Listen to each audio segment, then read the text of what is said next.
You can confidently seat your new mistress in my designated chair, Owen. But before you do anything else, you must first sign the divorce papers that will finally remove your entire family from my protective shadow. Catherine had endured 3 long years of heavy, suffocating silence beside a tremendously powerful corporate husband, deeply believing that protecting his prestigious family was also protecting the foundation of their own marriage. On the warm afternoon when the prominent family gathered for a luxurious barbecue on the edge of the sparkling Palm Beach coastline, Owen foolishly decided to introduce Bella as if she were his inevitable future.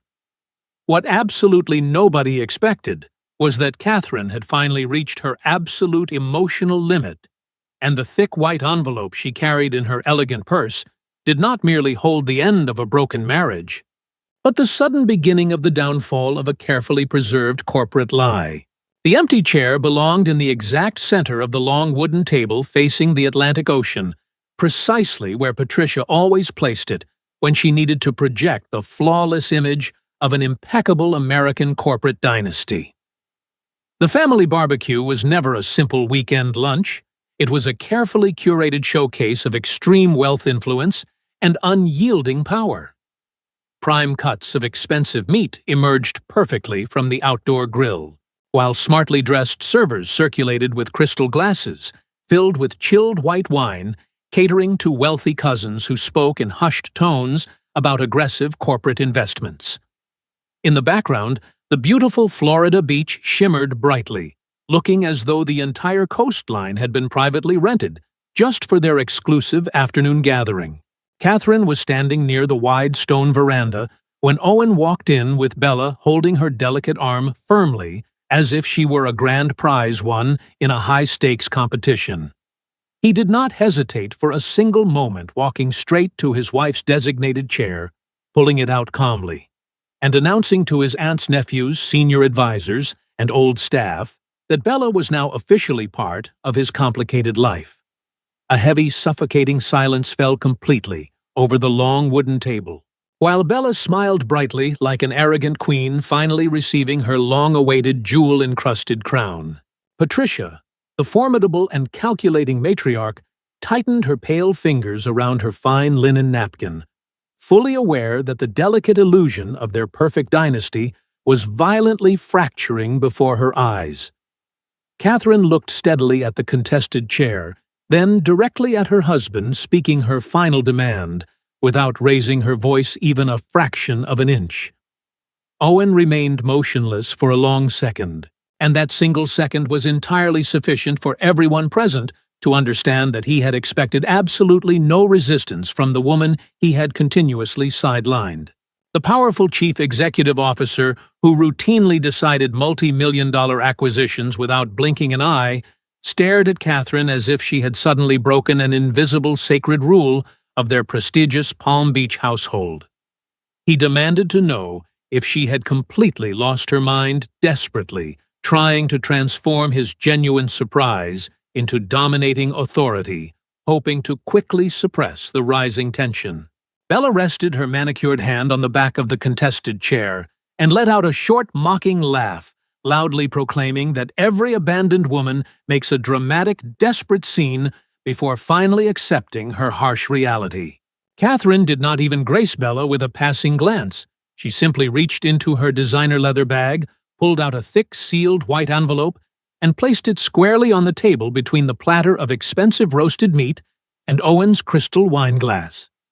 She stated coldly that reality was sitting right there on the table, prompting Patricia to stand up far too quickly, nearly knocking over her delicate glass while begging her dear daughter-in-law not to ruin a beautiful family gathering over a simple misunderstanding. Catherine then smiled, but it was a chilling expression completely devoid of warmth, countering that calling public humiliation a transition and labeling betrayal a phase was not a misunderstanding, but a blatant intentional lie.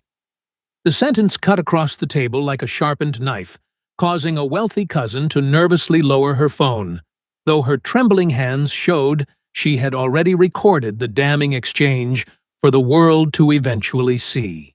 Owen finally grabbed the heavy envelope, but absolutely refused to open it stubbornly, believing that the sheer weight of his commanding presence would magically force her to back down and quietly accept the ultimate indignity.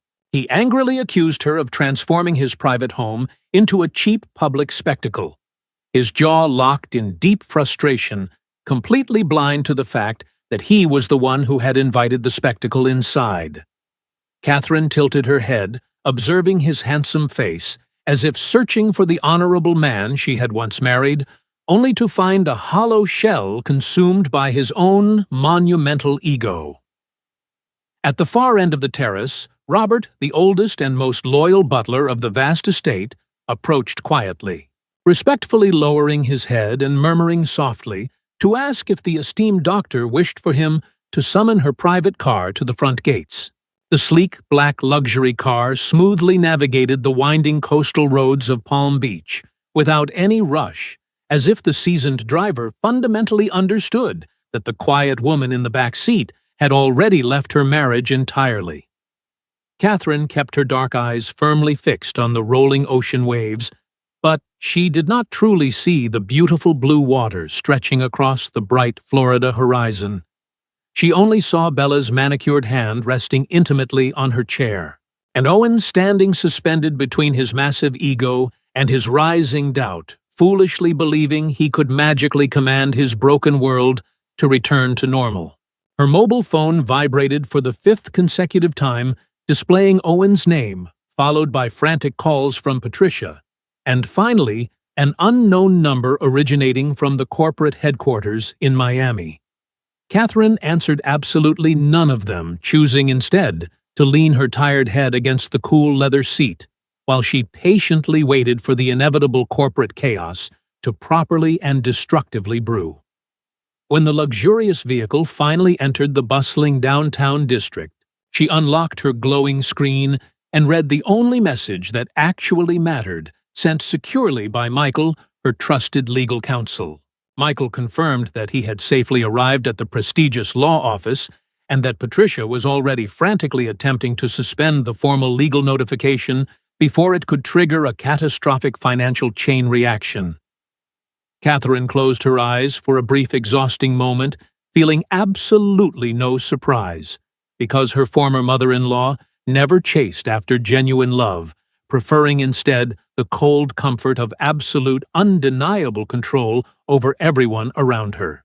Upon arriving at the discreet high-rise building, she stepped out into the warm afternoon sun without hiding behind dark sunglasses, confidently telling the respectful doorman that if anyone asked, she was officially working. On the 12th floor, the quiet law office lacked any obvious, flashy ostentation, featuring light oak wood, strong black coffee, and massive windows overlooking a vibrant city that seemed far too calm for the impending corporate war. Michael waited patiently in the main conference room with 2 thick folders resting on the polished table, his professional expression mixing deep, unwavering loyalty with a very clear underlying apprehension about the incoming storm. He bluntly asked if she was fully aware that by formalizing the revocation, the massive corporate group would have exactly 72 hours to present substitute financial guarantees or face total market collapse.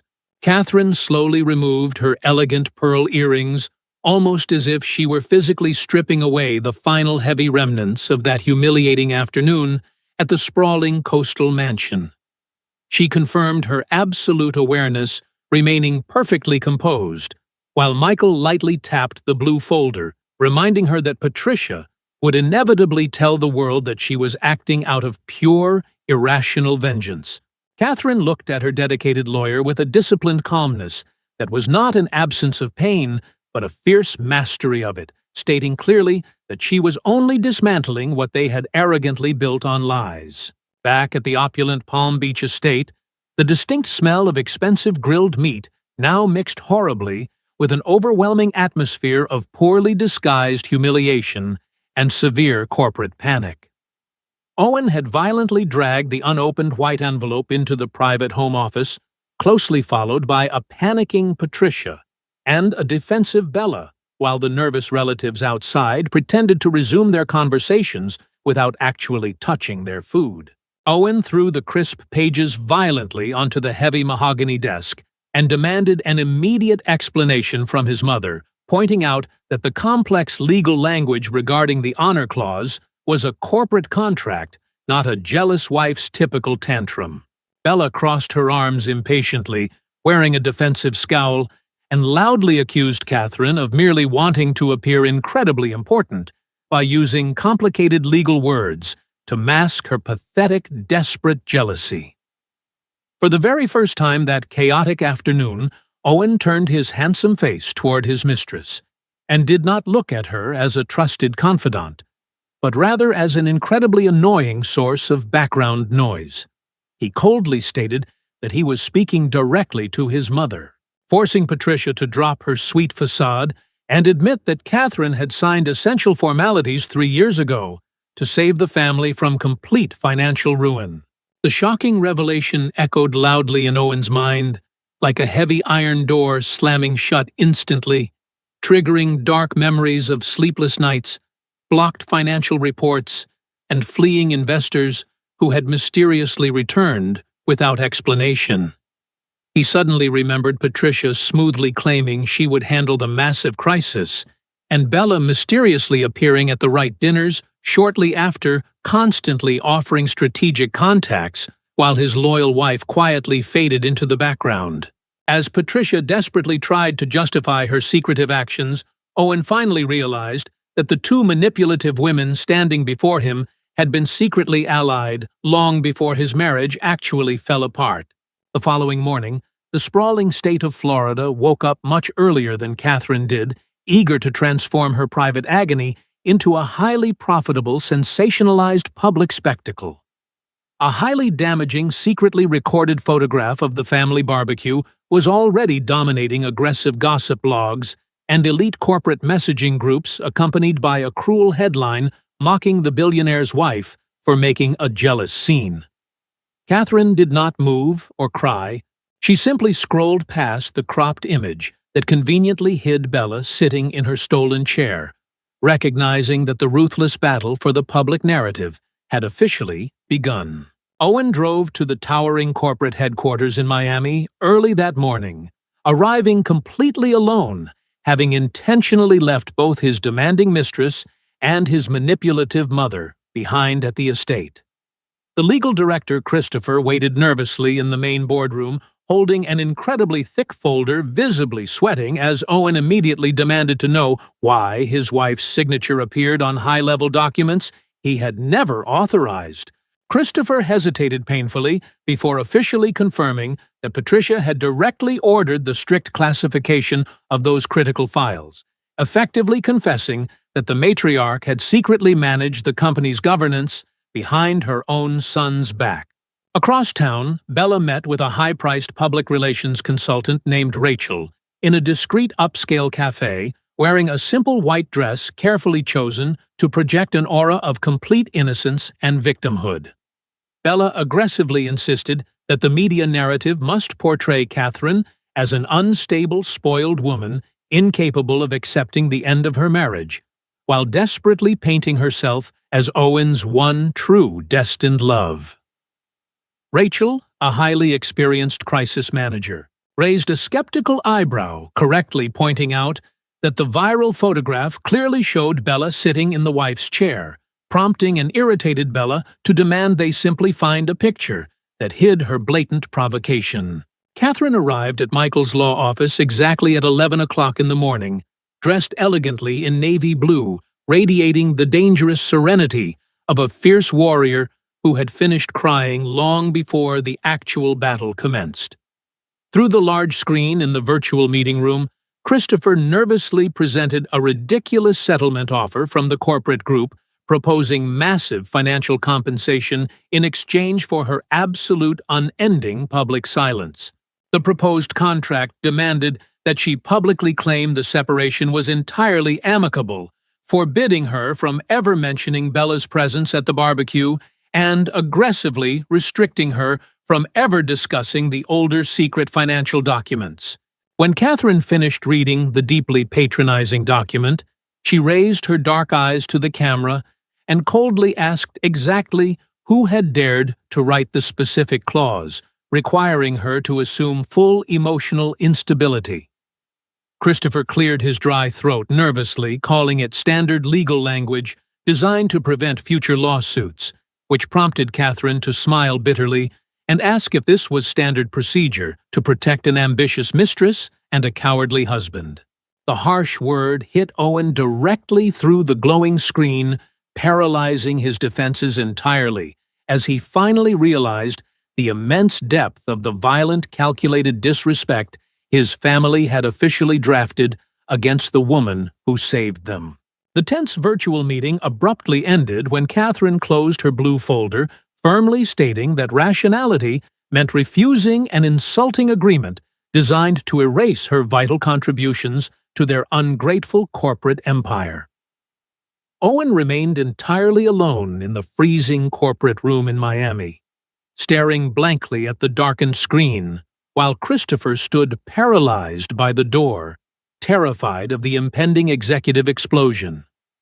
Breaking the heavy silence, Owen angrily demanded to know exactly who had authorized the offensive clause about emotional instability, forcing the terrified lawyer to admit that both Patricia and Bella had strongly insisted upon it to contain the fallout.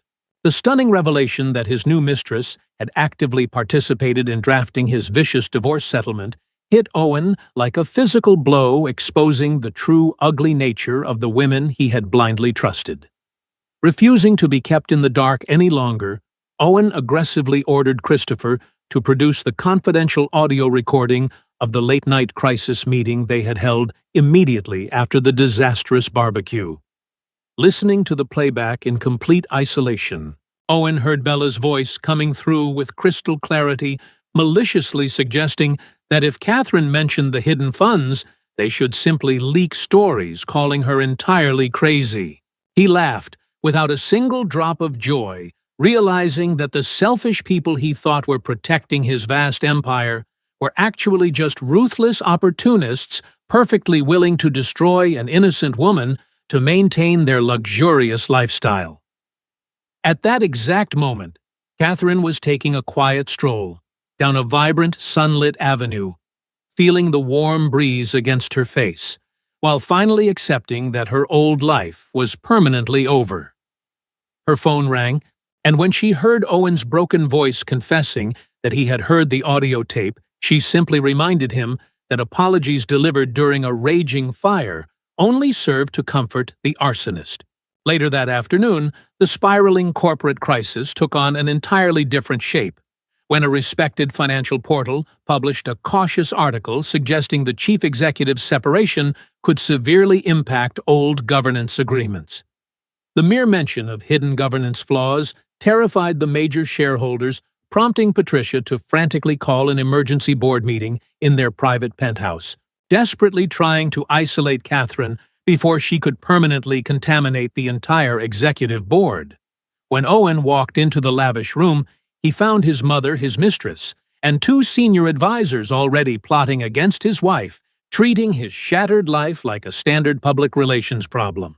Patricia forcefully struck the polished glass table, demanding that they immediately discredit Catherine through the press. But Owen stood his ground, demanding to know exactly what his wife knew that threatened their legacy so deeply. Realizing she was rapidly losing her iron grip, Patricia lost her trademark softness and angrily confessed that she had used Catherine's vast resources to save him from absolute ruin during the market crash 3 years prior.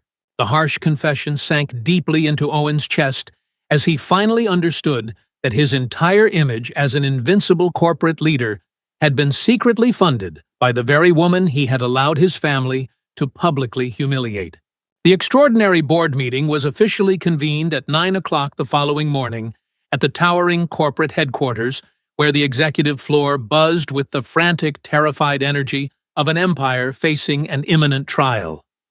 When Catherine walked in, accompanied by Michael, she wore a simple, elegant gray dress, looking completely prepared and utterly unbothered by the heavy stares of the wealthy men who expected a broken, weeping woman. She opened her black folder and calmly stated that she had not come to demand emotional reparations or newspaper headlines, but to officially trigger the honor clause due to their deliberate documented public humiliation.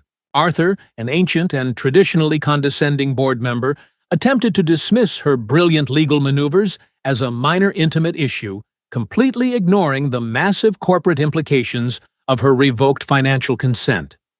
Catherine immediately fired back, projecting the uncropped photograph of the barbecue onto the massive digital screen, clearly showing Bella sitting in her chair, Owen standing helplessly by, and Patricia aggressively trying to hide the divorce envelope. She reminded the stunned room that they had happily accepted her money under the guise of noble governance, yet suddenly wanted to call her destroyed dignity a private matter, only after they had completely exploited her resources. Cornered and panicking under the intense scrutiny, Bella jumped up and foolishly accused Catherine of hoarding dirty secrets, to destroy them, accidentally mentioning the highly classified financial fund that no outsider was ever supposed to know existed. The entire boardroom fell deathly silent as Catherine systematically proved that Bella had been secretly attending crisis management meetings with Patricia long before the romantic affair was ever made public to Owen.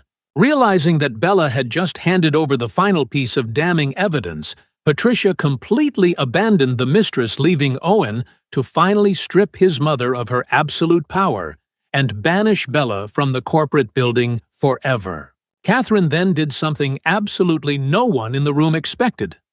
Instead of demanding total financial destruction, she offered a transitional agreement that would strictly protect innocent employees and minor shareholders from the impending crash. She firmly stated that the guilty parties would face the independent auditors, but the innocent workers who depended on the massive company for their livelihoods would not suffer because of a billionaire's profound cowardice. Owen stared at her with a mixture of deep shame and lingering awe, finally understanding that true power was not about crushing your enemies, but having the supreme grace to protect those who could not protect themselves. As the tense meeting concluded, the board unanimously accepted her stringent terms, effectively ending Patricia's reign of terror and marking the absolute conclusion of Bella's desperate climb into elite society. Catherine gathered her neat legal files and walked out of the towering glass building, stepping into the bright, unyielding sunshine of the vibrant city, feeling the heavy burden of the past 3 years finally lifting from her tired shoulders. Owen watched her go through the massive windows, knowing he could never ask her to return, but silently vowing to rebuild his shattered empire into something that would no longer rely on the hidden sacrifices of innocent people. 3 days after the explosive board meeting, the formal internal announcement from the massive corporate group reached every single employee's inbox long before the morning coffee was even brewed. The carefully worded text announced a totally independent audit, the immediate temporary suspension of Patricia from all strategic decisions, and the absolute termination of all lucrative consulting contracts previously connected to Bella. Catherine read the satisfying corporate release in her quiet apartment, while Jessica, a brilliant young associate who had recently joined her growing legal team, organized the chaotic files scattered across the glass table. The voracious media desperately tried to spin the unfolding narrative into a dramatic soap opera, portraying Catherine as a mysterious mastermind and aggressively chasing the disgraced mistress for exclusive, tearful television interviews. Bella eventually attempted to clear her tarnished name on a popular national broadcast, but the elegant disaster only proved her guilt when she failed miserably to explain her presence in confidential legal meetings before the separation. Stripped of the powerful family's protective shield, Bella's carefully constructed image completely collapsed, forcing her to flee the exclusive social circles of Palm Beach and hide away in another state in complete and utter disgrace. Patricia did not fall making a loud, chaotic scandal because wealthy women of her specific generation were strictly trained to bleed in absolute silence and call their profound suffering undeniable class.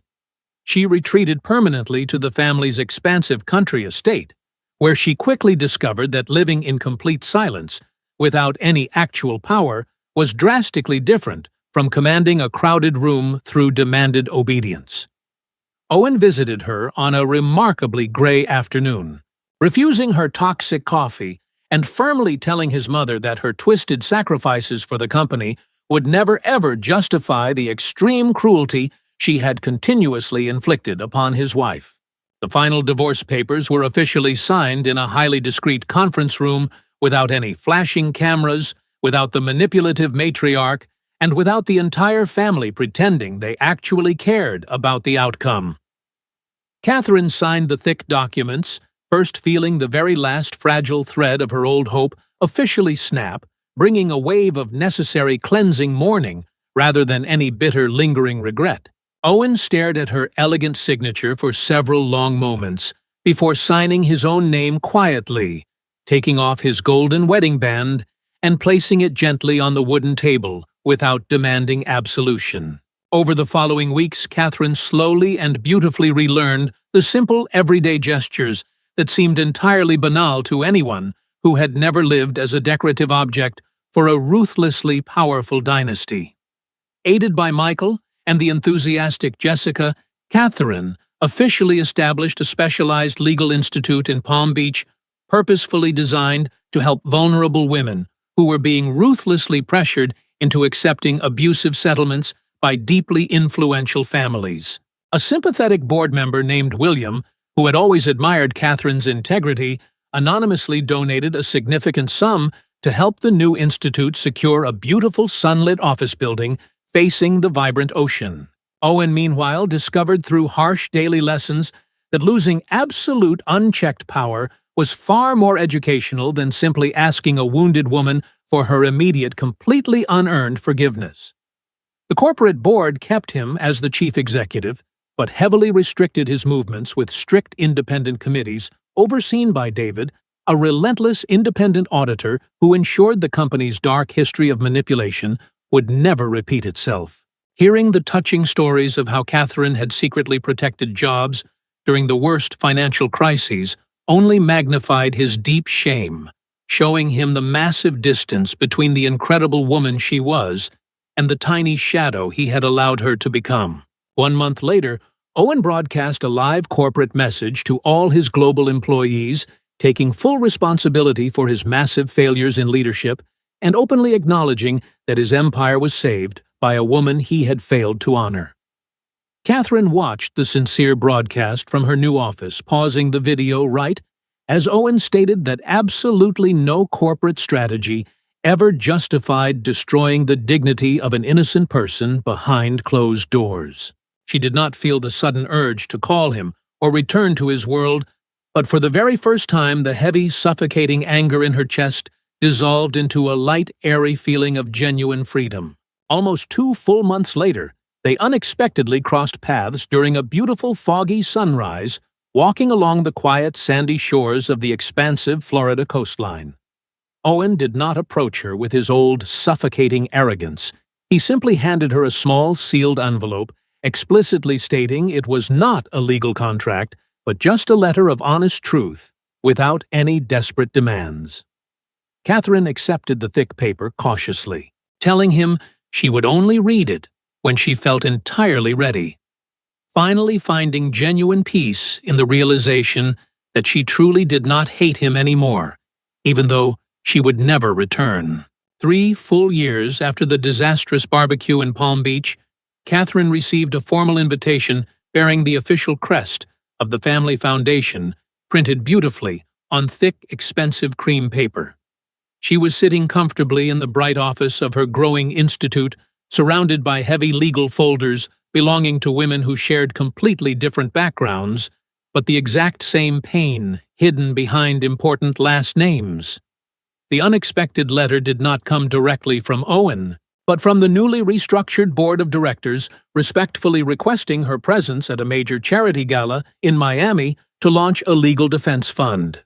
She attended the elegant dinner wearing a beautiful flowing emerald green dress, accompanied closely by Jessica and William, who had become her most trusted associates and dearest friends in her new independent life.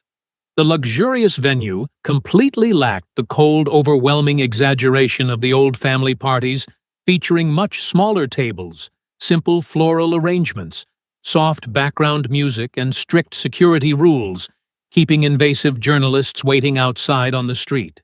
Catherine arrived without any ostentatious jewelry, her dark hair pulled back in a practical yet deeply elegant style, completely ignoring the lingering stares of those who still foolishly expected her to perform a dramatic scene.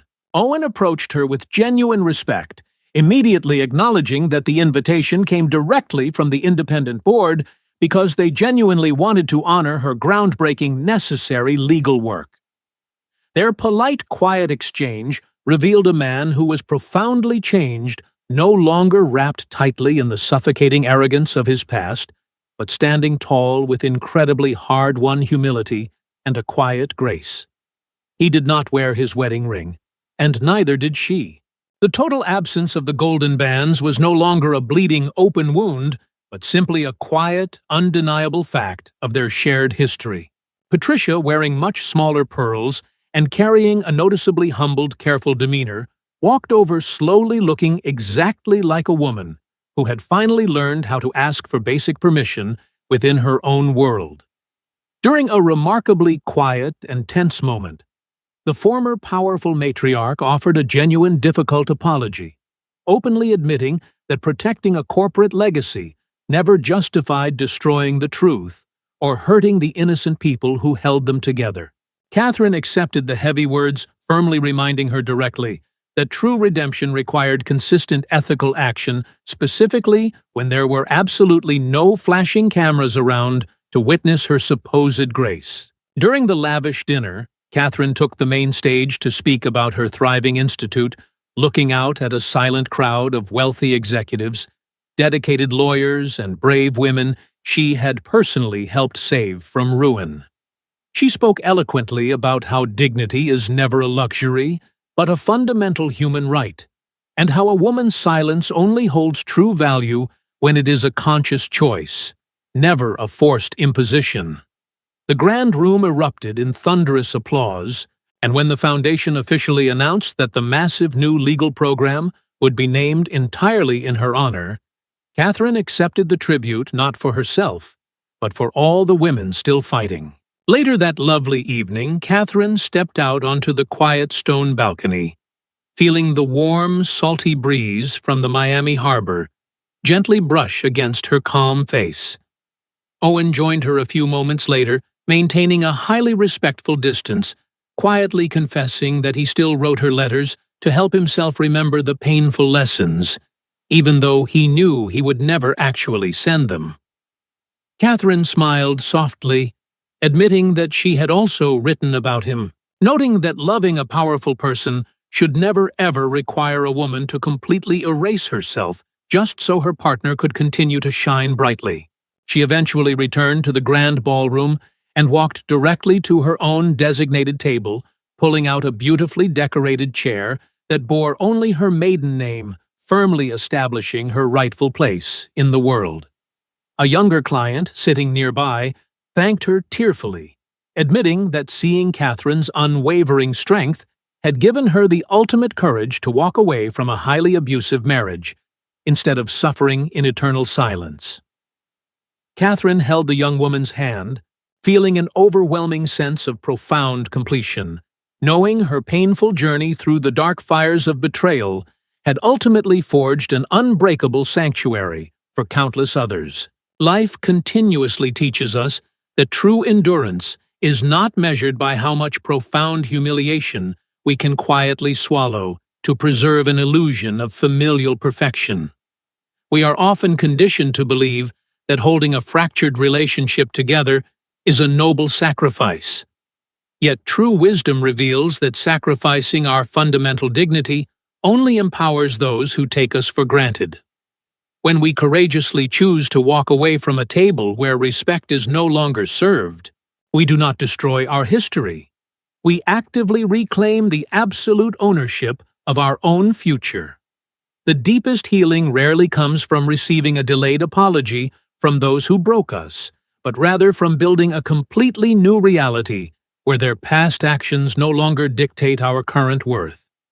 True strength lies in setting firm boundaries with grace, understanding that our silence should never be a prison imposed by the arrogance of others, but a peaceful sanctuary we consciously build for our own flourishing hearts.